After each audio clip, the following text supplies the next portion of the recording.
انت و مالک لابیک، انت و مالک لابیک، جو کچھ تو نے کمایا اپنی محنت سے، مزدوری سے، خون پسینے سے، جو کچھ تو نے کمایا، تیری ٹوٹل جائیداد کا مالک بھی تیرا باپ ہے، تیرا مالک بھی تیرا باپ ہے۔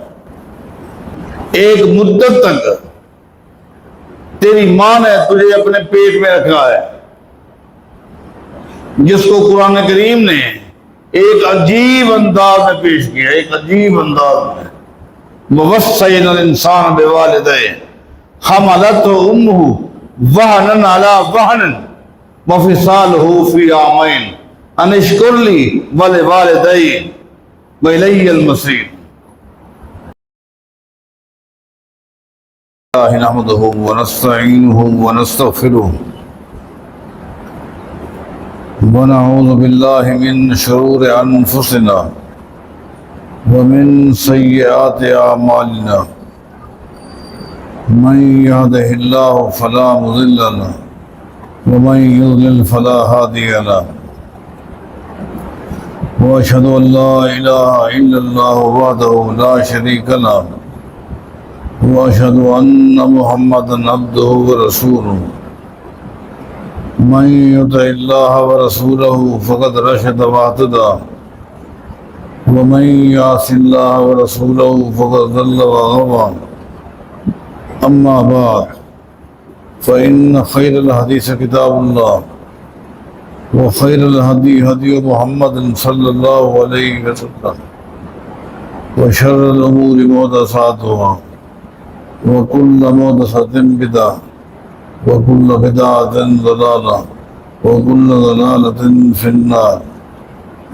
أعوذ بالله من الشيطان الرجيم، بسم الله الرحمن الرحيم، وقضى ربك ألا تعبدوا إلا إياه وبالوالدين إحسانا۔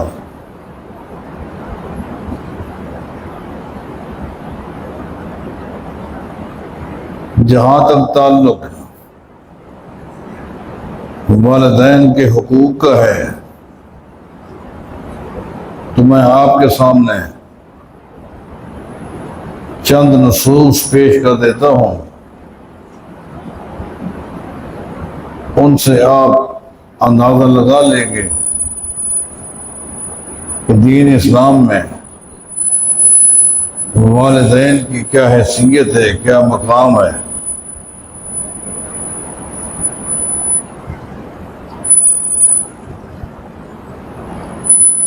پہلی حدیث جسے امام ابن حبان رحمہ اللہ نے اپنی صحیح کے اندر بیان کی ہے کہ ایک دن ایک شخص سیدنا ابو دردہ رضی اللہ تعالیٰ عنہ کے پاس آتا ہے اور آ کر کہتا ہے ان ابی لم یزل بی حتی زوجنی،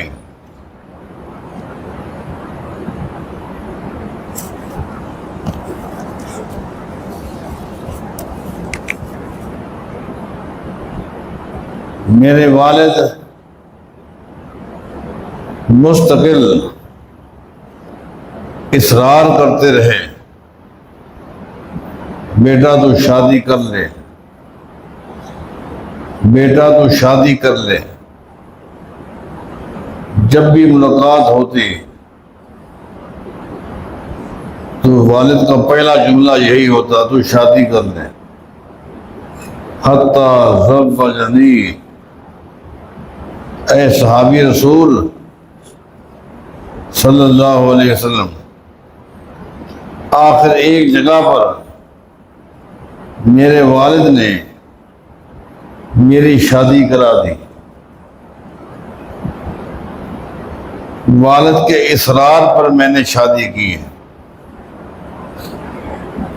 فَإِنَّهُ الْآنَ يَأْمُرُنِي أَنْ أُطَلِّقَهَا، جتنا میرے والد کا اصرار شادی کرنے پر تھا کہ تو شادی کر لے، اب جب سے میں نے شادی کی ہے اسی وقت سے میرے والد کا اصرار ہے اس کو طلاق دے دے، اس کو طلاق دے دے، اس کو طلاق دے دے۔ میں پریشان ہو کر آپ کے پاس آیا ہوں، چونکہ آپ صحابی رسول ہیں صلی اللہ علیہ وسلم، آپ میری رہنمائی کریں کہ میں کیا کروں۔ ابو درداء رضی اللہ عنہ فرماتے ہیں ما انا الذی آمرک ان تعوق والدک، دیکھیں میں تمہیں یہ تو مشورہ نہیں دوں گا کہ تو اپنے والد کی نافرمانی کر، ولا الذی آمرک ان تطلق امرأتک، اور نہ ہی میں تمہیں یہ حکم دوں گا کہ تو اپنی بیوی کو طلاق دے دے، نہ میں تمہیں والد کی نافرمانی کا کہوں گا اور نہ ہی میں تجھے بیوی کو طلاق دینے کے لیے مشورہ دوں گا۔ ہاں البتہ ان شئت حدثتک ما سمعت من رسول اللہ صلی اللہ علیہ وسلم یقول، ہاں البتہ میں تجھے وہ حدیث سنا دیتا ہوں جو حدیث میں نے خود محمد مصطفیٰ سے سنی ہے صلی اللہ علیہ وسلم۔ معاملہ تیرا ہے، میں تجھے ایک حدیث سنا دیتا ہوں۔ اس شخص نے کہا جی ہاں آپ مجھے حدیث سنا دیں۔ ابو درداء رضی اللہ عنہ کہتے ہیں سمعت رسول اللہ صلی اللہ علیہ وسلم یقول، ایک دن نبی علیہ السلام نے فرمایا تھا الوالد اوسط ابواب الجنت، کہ باپ جو ہے، والد جو ہے، یہ جنت کا ایک مرکزی دروازہ ہے۔ والد جنت کا ایک انتہائی مرکزی دروازہ ہے۔ اوسط ابواب الجنہ، جنت کا مرکزی دروازہ باپ ہے۔ علیک ان تحفظ ذالک الباب او دا، اب معاملہ تیرے اوپر ہے، تیرا دل چاہے اس دروازے کی حفاظت کر، دروازہ کہیں ٹوٹ نہ جائے، دل چاہے تو توڑ کے رکھتے۔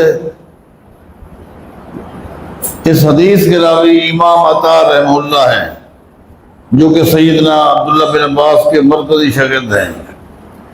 امام عطا کہتے ہیں جس وقت ابو درداء نے اسے یہ حدیث سنائی اس نے وہی کھڑے ہو کر اپنی بیوی کو طلاق دے دی۔ والد کے مقام پر اب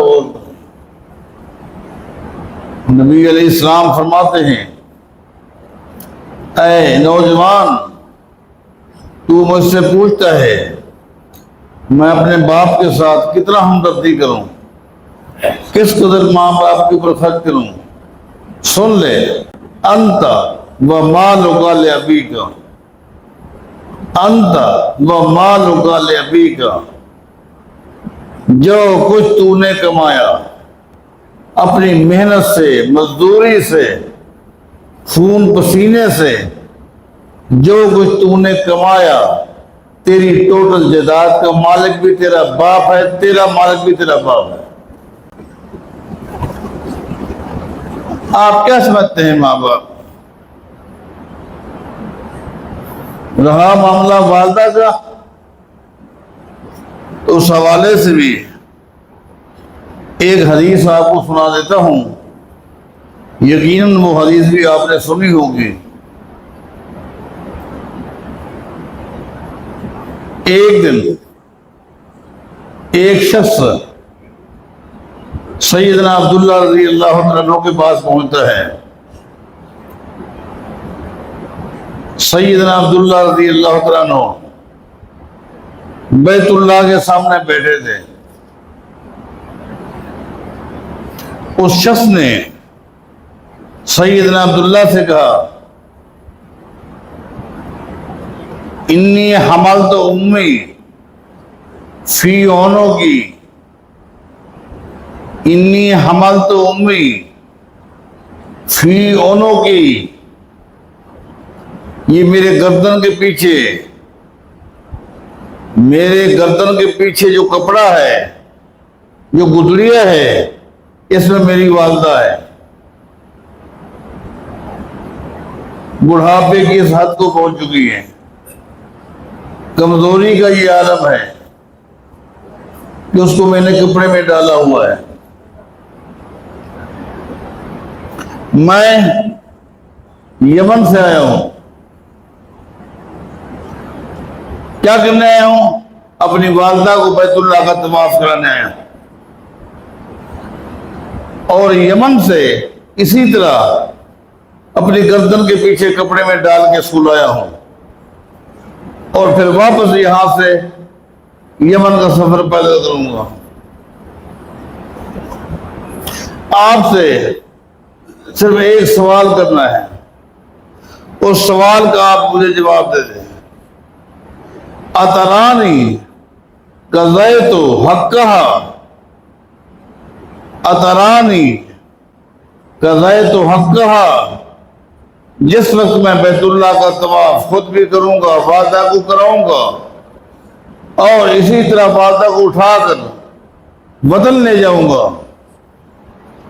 جب میں اپنے گھر پہنچ جاؤں تو کیا میں یقین کر لوں،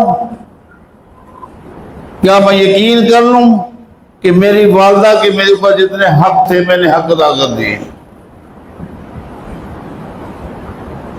قال لا واللہ ولا نطفۃ واحدۃ. سیدنا عبداللہ بن عباس نے کہا رضی اللہ عنہ،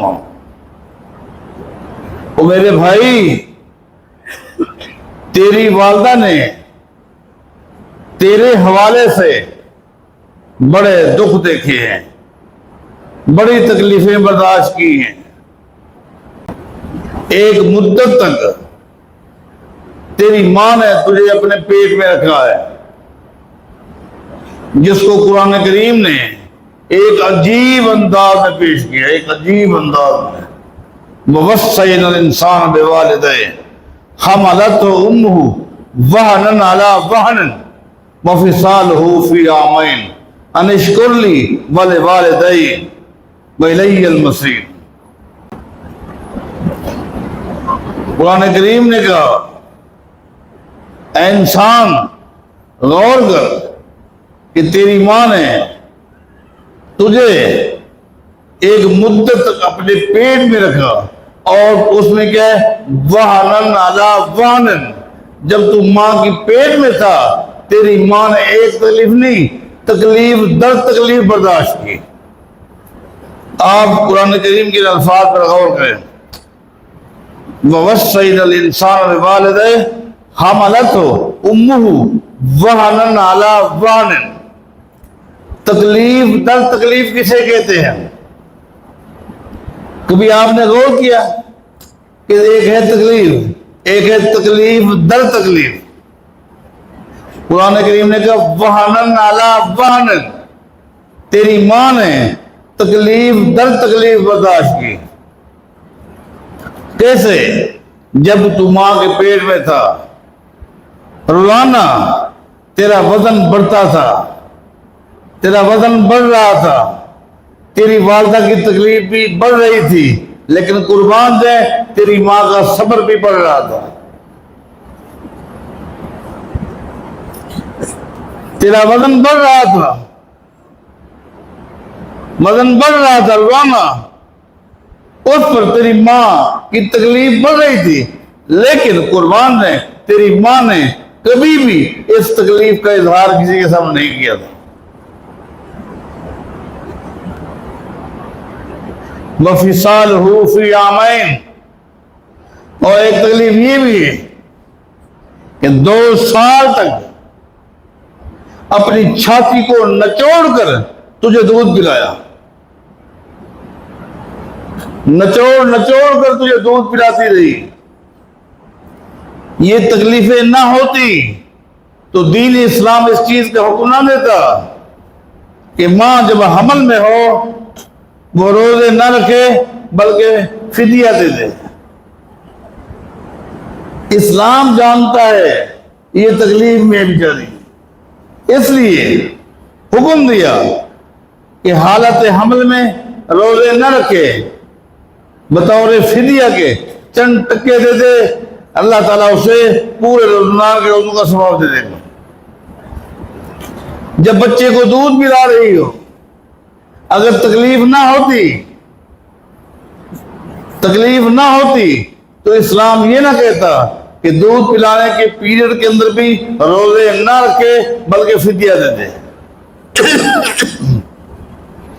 اس کا مطلب یہ ہے تکلیف در تکلیف ہے. وَفِصَالُهُ فِي عَامَيْنِ، 2 سال تک جس وقت بھی دن میں 10 مرتبہ 20 مرتبہ ہر لمحہ جو ہی تو ماں کے سینے کے ساتھ لگ جاتا، اسی وقت پرواہ کیے بغیر تیری ماں اپنی چھاتی کو نچوڑ کر تجھے دودھ پلاتی تھی. کبھی پھینک پہ نہیں پھینکا، ابھی تجھے پلایا ہے، اٹھا لو اس کو، نہیں، تیرا رونا برداشت نہیں کرتی تھی، چھاتی کے ساتھ لگائے. اے نوجوان، تو مجھ سے پوچھتا ہے کہ جب بیت اللہ کا طواف کرا کے اپنی والدہ کو دوبارہ اسی طرح کپڑے میں ڈالے ہوئے وطن واپس پہنچوں تو کیا والدہ کا حق ادا کر دیا؟ اللہ لا واللہ ولا لطفۃ واحدۃ. اے نوجوان، تیری ماں نے 2 سال یہ تجھے دودھ پلایا ہے، اس دودھ پلانے میں سے ایک گھونٹ کبھی تو حق ادا نہیں کر سکتا. اتنی محنت کے بعد بھی ایک گھونٹ کا حق ادا نہیں کر سکتا. والدین کے حقوق کے بارے پوچھتے ہو. اور آپ کو پتا ہے کچھ گناہ ایسے ہیں جن کو شریعت نے صغائر کہا ہے، چھوٹے گناہ، اور کچھ گناہ ایسے ہیں جن کو شریعت نے کبائر کہا ہے، بڑے گناہ. یہ صغائر ہے، چھوٹے گناہ ہیں، صغیرہ گناہ ہیں. یہ کبائر ہیں، کبیرہ گناہ ہیں، بڑے گناہ ہیں. لیکن چند گناہ ایسے ہیں جن کو شریعت نے کبیرہ نہیں کہا بلکہ اکبر الکبائر کہا. اکبر الکبائر کہ بڑے گناہوں میں بھی بڑے گناہ، بڑے گناہوں میں بھی بڑے گناہ. وہ اکبر الکبائر کون سے گناہ ہیں؟ الا انبئکم باکبر الکبائر. ایک دن نبی علیہ السلام نے فرمایا تھا، جیسا کہ صحیح بخاری میں آتا ہے، الا انبئکم باکبر الکبائر، کیا میں تمہیں اکبر الکبائر، بڑے گناہوں میں بڑے گناہ نہ بتاؤں؟ صحابہ نے عرض کی، بلا یا رسول اللہ، ضرور پتہ ہے کہ ہم تو یہی سمجھتے ہیں کچھ گناہ چھوٹے ہیں کچھ بڑے ہیں. آج پتہ چلا کہ کچھ گناہ چھوٹے ہیں کچھ بڑے ہیں، کچھ اکبر الکبائر ہیں. وہ کون سے ہیں؟ فرمایا کہ الاشراک باللہ. اکبر الکبائر میں پہلا گناہ کیا ہے؟ الاشراک باللہ، اللہ کی ذات کے ساتھ، اللہ کی کسی صفت کے ساتھ کسی کو شریک کرنا. اللہ تعالیٰ اپنی ذات میں بھی وحدہ لا شریک ہے، اپنی تمام صفات پر، جتنی بھی صفات ہیں ان میں بھی وحدہ لا شریک ہے۔ مثال کے طور پر اللہ کی صفت ہے کہ وہ رازق ہے، وہ رزاق ہے، وہ رزق دیتا ہے، پوری مخلوق کو رزق دیتا ہے، یہ اللہ کی صفت ہے۔ اب اگر اللہ کے علاوہ اللہ کی پوری مخلوق میں کسی کے بارے یہ عقیدہ بنا لیا جائے کہ وہ بھی رازق ہے، کسی فرشتے کے بارے، کسی نبی کے بارے، کسی ولی کے بارے، کسی بزرگ کے بارے یہ عقیدہ بنا لیا جائے کہ وہ بھی رازق ہے، یہ شرک ہے، یہ اکبر الکبائر۔ اللہ تعالیٰ کی صفات میں سے ایک صفت ہے کہ وہ عالم الغیب ہے، وہ عالم الغیب ہے، باوجود اس کے اپنی ذات کے لحاظ سے عرش پر مستوی ہے، لیکن کائنات کا کوئی ذرہ اس سے غیب نہیں ہے، کائنات کا کوئی ذرہ چاہے آسمانوں میں ہو زمینوں میں ہو اللہ سے غیب نہیں ہے، اوجل نہیں ہے۔ مخلوق کے لیے رکاوٹیں ہیں، آڑ ہے، لیکن اللہ کی ذات کے لیے کوئی رکاوٹ نہیں ہے۔ اللہ کی پوری مخلوق میں افضل ترین ہستیاں انبیاء ہیں، اور انبیاء میں افضل ترین انسان محمد رسول اللہ ہے صلی اللہ علیہ وسلم، لیکن آپ کے آگے بھی رکاوٹیں تھیں، آپ کے آگے بھی رکاوٹیں تھیں۔ مثال کے طور پر صحیح بخاری کی حدیث ہے، نبی علیہ الصلوۃ والسلام اپنے گھر میں اپنی بیوی کے ساتھ بیٹھے تھے،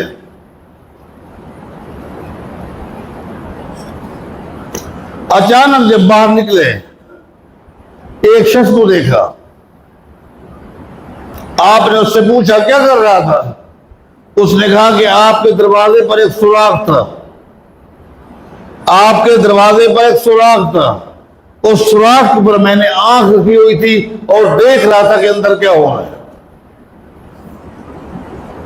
آپ کے دروازے پر ایک سوراخ تھا اور اس سوراخ پر میں نے آنکھ رکھی ہوئی تھی، یہ دیکھ رہا تھا کہ اندر کیا ہو رہا ہے۔ نبی علیہ السلام نے کیا فرمایا؟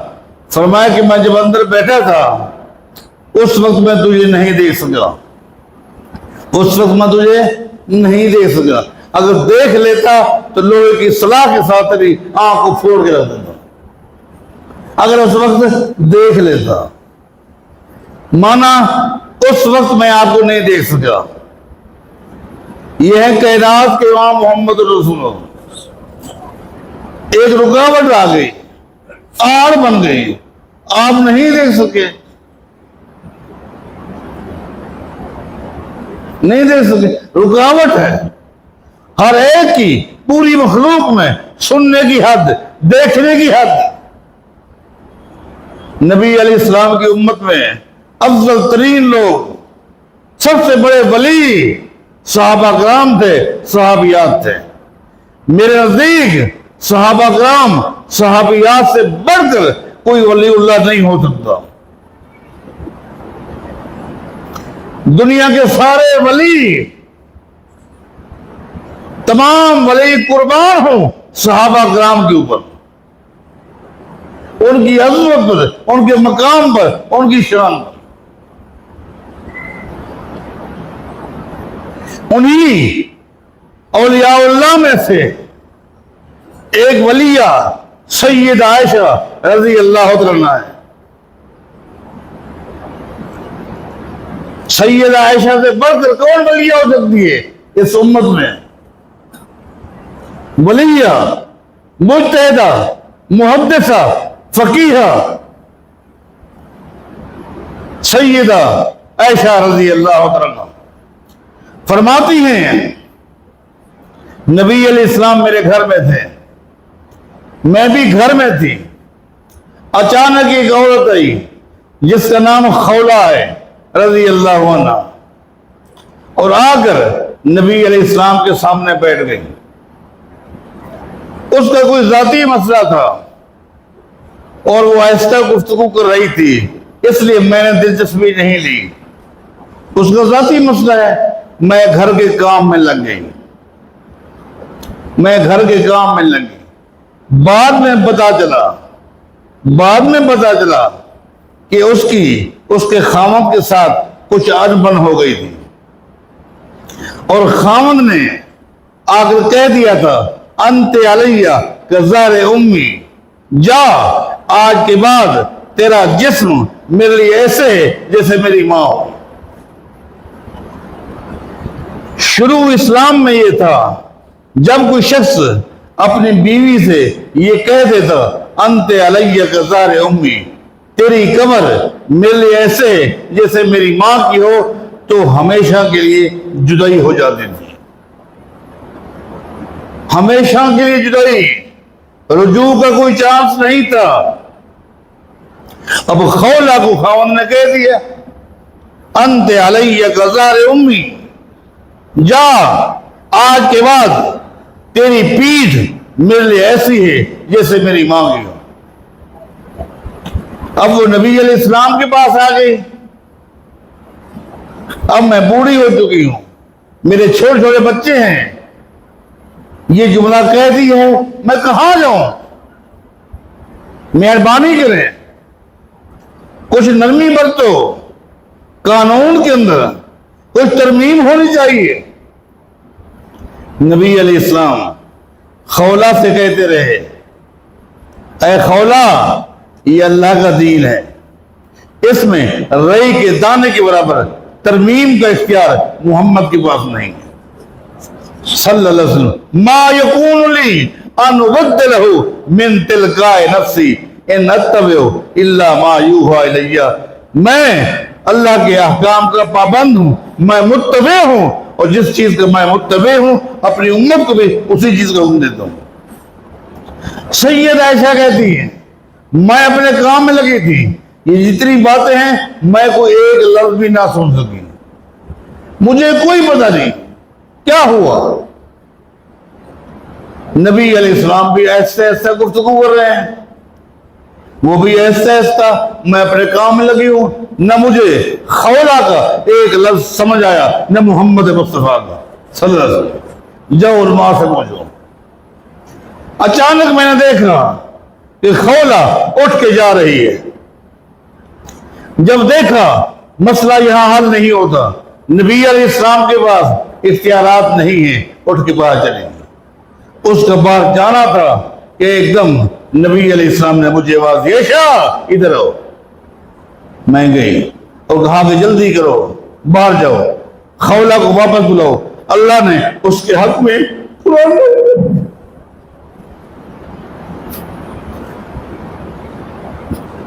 اللہ نے خولہ کے حق میں قرآن نازل کر دیے۔ قد سمع اللہ قول التی تجادلک فی زوجها وتشتکی الی اللہ واللہ یسمع تحاورکم۔ قربان جائیں، یہ خالق مخلوق کا فرق آج جو خالق کا حق تھا وہ مخلوق کو دے دیا گیا، ظلم ہے۔ اللہ فرماتا ہے اے میرے نبی صلی اللہ علیہ وسلم، یہ عورت ابھی اپنے خامد کے حوالے سے آپ کے ساتھ گفتگو کر رہی تھی، میں تم دونوں کی گفتگو کو سن رہا تھا۔ یہ خالق عرش پر مستوی، الرحمن علی العرش استوی، رحمان عرش پر مستوی ہے، لیکن گفتگو سن رہے ہیں۔ ولیہ، صدیقہ، مجتہدہ، محدثہ، فقیہ گھر میں ہے، لیکن فرماتی میں ایک لفظ نہ سن سکی۔ مخلوق کے دیکھنے کی حد، سننے کی حد۔ واللہ یسمع تحاورکما، اے میرے پیغمبر میں تم دونوں کی گفتگو کو سن رہا تھا، اور مجھے خولہ کے اوپر اس قدر ترس آ گیا ہے، اللہ فرماتا ہے اب قیامت تک کے لیے میں نے قانون کو تبدیل کر دیا ہے۔